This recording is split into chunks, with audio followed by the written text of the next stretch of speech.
Chère presse, chers agriculteurs, chers jeunes agriculteurs, tous les amis et les sympathisants de l'agriculture, on vous souhaite bienvenue ici à Schengen, un endroit remarquable pour l'Union européenne, un endroit remarquable pour les frontières entre l'Union européenne. On est très content que vous êtes tous venus pour nous soutenir et pour nous aider à souligner nos problèmes qu'on a dans l'Union européenne et avec la politique agricole qui se fait actuellement à Bruxelles. Et c'est aussi pour ça qu'on est très international et c'est un problème européen en ce qui concerne tout ce qu'on dit aujourd'hui. Et ça n'a rien à voir avec les politiques nationaux des différents pays. Et c'est aussi pour ça que cette conférence de presse va être en 4 langues, en luxembourgeois, en allemand, en français et en anglais. Donc, bonjour à tous, je me présente, je suis Baudemar, secrétaire général des jeunes agriculteurs de la Moselle. Tout d'abord, on tient à remercier nos amis luxembourgeois qui nous accueillent sur leur sol, sur un endroit symbolique qui est Schengen. On n'est pas loin, on est frontaliers, on les connaît, donc on les remercie énormément. Dans le contexte des manifestations qui ont habituellement lieu dans toute l'Europe, en France, nous venons de lever les blocages, mais on n'a pas suspendu nos manifestations, on les a mis en attente et on transforme la mobilisation.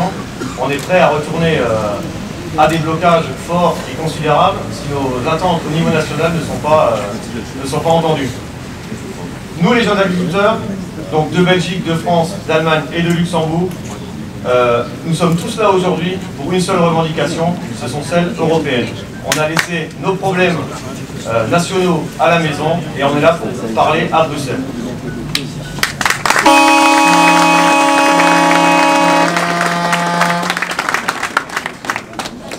Nous aujourd'hui, ce que nous revendiquons, c'est les mêmes règles que tous les agriculteurs européens. Nous sommes une Europe, nous voulons des mesures applicables, soutenues par des principes agronomiques et scientifiques. Actuellement, une grande partie de ce qui se passe dans l'agriculture est réglementée au niveau national. Au niveau national, on a essayé de faire le travail, ça va suivre. Ça nous conduit malheureusement, dans de nombreux cas, à des inégalités au sein de l'Europe, entre nos différents pays. Ainsi, les produits commercialisés au même prix ne sont pas toujours produits dans les mêmes conditions. Et nous ne reprochons rien aux autres pays de l'Europe. Nous exigeons que l'Union européenne remplisse son devoir et soit à la hauteur de ses objectifs, à savoir le renforcement des États membres grâce à des critères de production uniformes, et il faut absolument éviter les distorsions entre nos différents pays.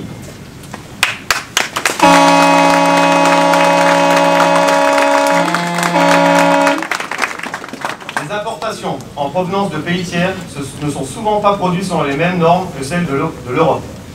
Nous, par exemple, en France, nous avons arrêté un camion en provenance d'Ukraine, chauffeur ukrainien, camion ukrainien, avec des œufs de poules pondeuses élevées en cage, et c'était marqué sur l'étiquette, noir sur blanc, et c'était destiné au marché en français, parce que l'étiquette était en français, produit non conforme aux normes CE.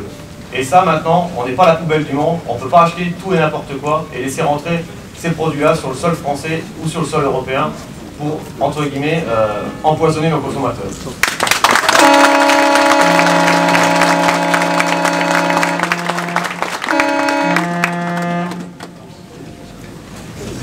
Albéric Corin, membre du bureau des jeunes agriculteurs de Moselle et agriculteur à côté de Metz. Alors, en agriculture, on prend des risques quand on est jeune, on investit sur du long terme. Et nos temps de production sont des temps longs. Les récoltes de blé se font sur une année, les récoltes viticoles se font sur 25 ans. Nous avons besoin de mesures européennes qui durent dans le temps. Aujourd'hui, la politique agricole européenne est renouvelée tous les 7 ans et change de direction tous les 7 ans. Pour que les jeunes agriculteurs de demain puissent continuer à produire dans de bonnes conditions et dans des conditions de sécurité, nous demandons à ce que l'Europe prenne des décisions claires et une direction qu'elle ne changera pas tous les 7 ans. Nous avons besoin d'une politique durable, de soutien du monde agricole, avec des décisions sur le long terme. Il nous faut également un revenu équitable pour les jeunes agriculteurs et garantir un avenir au secteur agricole.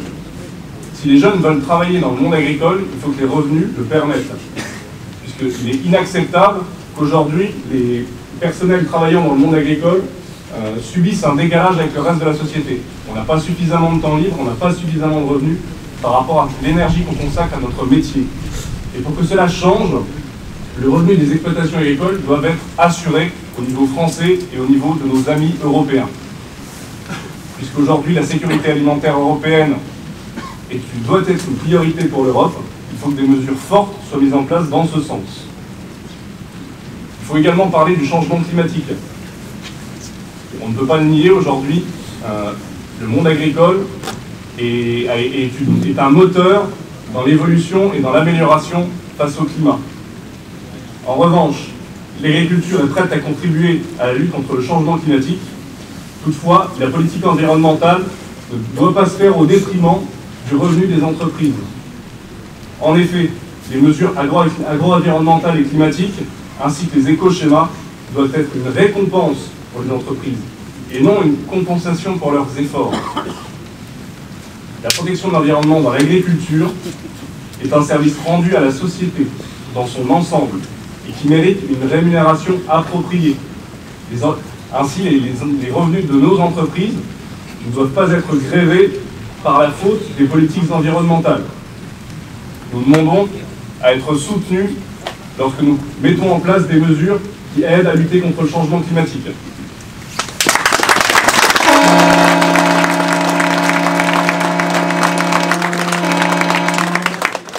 On voudrait encore juste rajouter que les jeunes agriculteurs de la Moselle, il y a une semaine, on était aux portes de Paris. Si la semaine prochaine, ou dans 1 mois, ou dans 3 mois, on doit aller à Bruxelles pour leur montrer que nos revendications, elles ne sont pas vaines, on leur montrera. Merci.